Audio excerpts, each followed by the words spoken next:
მადლობა რომ იღებთ გადაცემაში მონაწილეობას, მოგესალმებით. ესე იგი როგორც გავიგეთ, ჩვენს ეთერში თორნიკე გორდაძეც საუბრობდა და სხვა განმარტებებიც მოვისმინე, რომ სანქციები, რომელიც დაუწეს ეს ბიძინა ივანიშვილს, არის მძიმე, მაგრამ არა ყველაზე მძიმე და რომ ის რომ მაგნიცკის სიაში არ არის შეყვანილი და სხვა განკარგულებით მოხვდა ის სანქცირებულთა სიაში, შესაძლოა ნიშნავდეს, რომ ეს არის ერთგვარი იძულება, რომ მან შეცვალოს ქცევა. თქვენ როგორ განმარტავთ, როგორ გესმით გადაწყვეტილება, რომელიც შტატებმა მიიღო?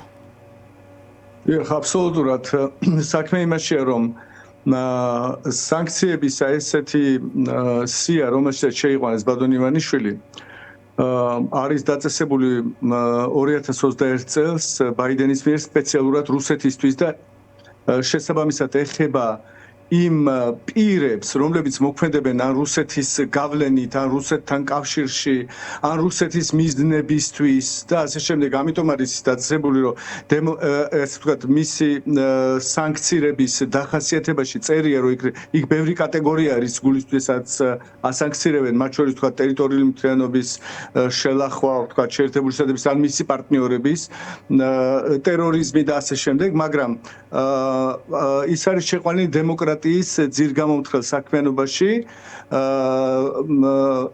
ეს თქვა შეერთებული შტატებისთვის ან შეერთებული შტატების პარტნიორი ქვეყნებისთვის. და აქედან გამომდინარე ის არის ეს თქვა დასახელებული აი ამ ნიხრით. ახლა ამაში შეიძლება სანქციები შეეხოს უამრავ რაღაცას და მათ შორის პრაქტიკულად ყველაფერს, მათ შორის ნათესავებსაც, მათ შორის მეუღლეს, შვილებს და ამ შემდეგ, მაგრამ არსებობს ესეთი სპეციალური აღმასრულებელი ბრძანება ან ლიცენზია, მას უწოდებენ, თქვა ბრძანება სხვადასხვა სახის შეიძლება იყოს, მათ შორის არის ერთ-ერთი ლიცენზია, რომელშიდაც აღიწერება, რას არ ეხება სანქცია. კი ბატონო, ლიცენზია ამ შემთხვევაში იყო გამოცემული ეგრეთ წოდებული 116 აქვს ნომერი, აი ამ აღმასრულებელ ბრძანებას, ოფაკი არის აი ეს საგარეო აქტივების კონტროლის ოფისი, რომელიც ხაზინას ეკუთვნის და აი ამ ოფაკის ბრძანებით ივანიშვილის სანქციები არ ვრცელდება, მაგალითად მის კომპანიებზე, ამ მომენტში არ ვრცელდება მის კომპანიებზე, ასევე პირებზე, რომლებიც მაგალითად ვაჭრობენ აქტუალურთურთის მის კომპანიებს, არც მისი კომპანიებისთვის გადარიცხვებს, მაგალითად მისი კომპანიებს შეუძლიათ გადარიცხონ ტრანზაქციები განახორციელონ. მაგრამ ეს არის იცით რა, სპეციალური DNS list ქვია ესეთი, ესე ვთქვათ, სანქცირებული ადამიანების სია, ხო?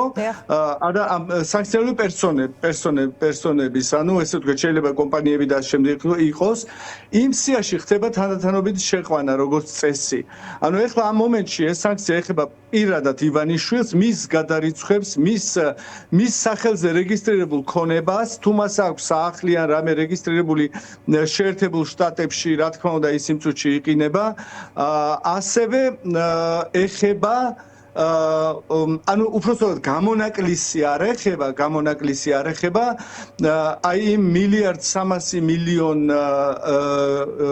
დოლარს, რომელიც მას ეკუთვნის აი სინგაპურის სასამართლოს გადაწყვეტილების შესაბამისად, სადაც მან მოუგო ორი დავა ორ შვეიცარიულ ბანკს და შესაბამისად ორივე შვეიცარიული ბანკის აი ეს თანხა საბოლოო უდრის 1 მილიარდ და 300 მილიონს, მაგრამ მისი გადმორიცხვა ვერ მოხერხდება თუ შეერთებული შტატების აი ამ ოფისმა სპეციალური განკარგულება არ გასცა და დართვა მას ნება.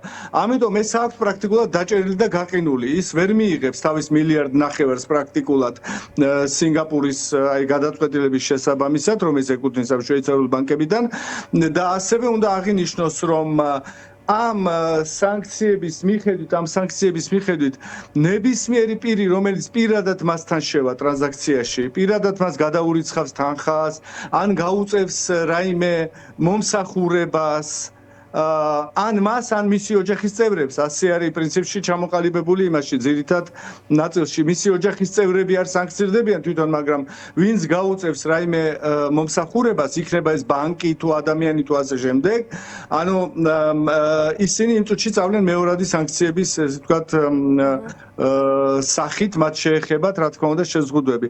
ეხლა აქ არის მთავარი რა? მთავარი ის არის, რომ როდესაც ეს უკვე მოთავსებულია სანქციების აი ამ მთავარ გადაწყვეტილებაში, ხო?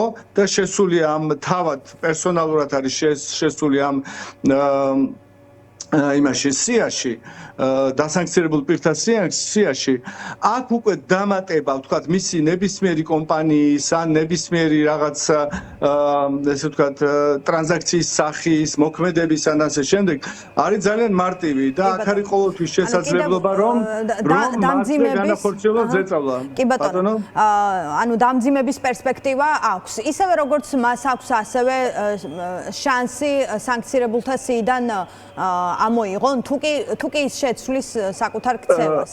კი, რა თქმა უნდა, ამ სანქცირებულთა სიიდან ამოხება ამ შემთხვევაში ხდება უფრო მარტივად ვიდრე მაგნიცკის სიიდან. აქ, იმიტომ რომ მას არ აქვს ჩადენილი რაღაც კაცობრიობის წინაშე დანაშაული, მაგრამ აქ ვინა ხაზი ერთ რაღაცას გაუსვა. როდესაც ადამიანი ხდება ამ სანქცირებულთა სიაში, მას უჭირს ვიზის აღება ნებისმიერ ქვეყანაში უკვე. ანუ ყოველთვის ექვემდებარება დამატებით შემოწმებას მისი მონაცემები. მასთან ასევე ცდილობენ არ დაიჭირონ საქმე უკვე ბანკებმა, არ გასცენ კრედიტები არც მასზე, არც მის მფლობელობაში არსებულ კომპანიებზე. ანუ აქ უკვე მიმდინარეობს ესეთი რეპუტაციული ზიანი, რომელიც ადგება, ის აისახება ძალიან დიდ ეკონომიკურ ზიანში და ურთიერთობების ზიანში. ანუ ცდილობენ რომ კომპანიები და კერძო პირები მათთან არ დაიჭირონ ურთიერთობები. მიუხედავად იმისა, რომ ამ მომენტში ვთქვათ სანქცირებული არ არის, მაგრამ რადგანაც ის რისკის ქვეშ დგას, რომ ყოველ მომენტში შეიძლება მისი ან კომპანია, ან მისი რაიმე სახის სხვა ქონება, სხვა ქვეყანაში არსებული ქონება ვთქვათ შეიყვანონ სანქცირებულთა სიებში, ხო? ან შეერთებული შტატების პარტნიორებმაც ასევე დიდმა ბრიტანეთმა ან სხვა ქვეყნებმა, მასთან ურთიერთობას ერიდება უკვე ყველა სახის ტრანზაქციულ ურთიერთობას ან თანამშრომლობას ერიდება უკვე ყველა კომპანია, ყველა ბანკი და ასე შემდეგ. ანუ ეს არის, რა თქმა უნდა, დამანგრეველი პრინციპში მისი ბიზნესისთვის. კი ბატონო, და ბოლო კითხვა მინდა დაგისვათ, ეს ამ განკარგულებით დასანქცირებულ პირთა შორის გასულ წელს მოხდა ოთარ ფარცხალაძე და ჩვენ გვახსოვს ნათია თურნავას გადაწყვეტილება მის გამო, მისთვის შეიძლება ითქვას. ამ შემთხვევაში რა შეიძლება მოხდეს? კი, მაგრამ ნათია თურნავას გადაწყვეტილებას იურისდიქცია გააჩნია, რა თქმა უნდა, იმ კანონს, რომელიც შემდეგ მიიღეს, გააჩნია მხოლოდ საქართველოს ტერიტორიაზე. საქართველოს ტერიტორიაზე შეიძლება განახორციელონ ერთი ოპერაცია, მაგალითად მისცეს საშუალება, რომ გამოიტანოს ფული ბანკიდან, რომელშიც მას აქვს, ხო? ან გადაიტანოს, ან გაყიდოს რაღაც ქონება, მაგრამ შემდეგ უკვე ბანკები მოხსნიან, რა თქმა უნდა, როგორც კლიენტს მის, ესე ვთქვათ, გვარს ამოიღებენ თავის სიიდან. იმიტომ რომ შეშინდებათ მეორადი სანქციების. აქ საუბარია, რომ ეგრძალებათ ნებისმიერ, აი პირადად მისთვის ეგრძალებათ რაიმე სერვისის გაწევა. ამიტომ ბანკები მას უბრალოდ ამოიღებენ თავიანთი სიიდან. და ამ პირველ შემთხვევას, რომ გადაურიცხეს, თქვათ, აი თანხა ერთხელ, გაამართლებენ იმითი, რომ არსებობს კანონი საქართველოში, ასე შემდეგ ის არ შეეძლოთ არ დამორჩილებოდნენ. და ამითი შეიძლება თავი აარიდონ მეორად სანქციას, მაგრამ შემდგომ უკვე ისინი არ გაუწევენ არანაირ მომსახურებას პირადად მას საქართველოში. კი ბატონო. კეთილი, მადლობა. მადლობა კახა გოგოლაშვილს, მე თქვენ დაგემშვიდობებით.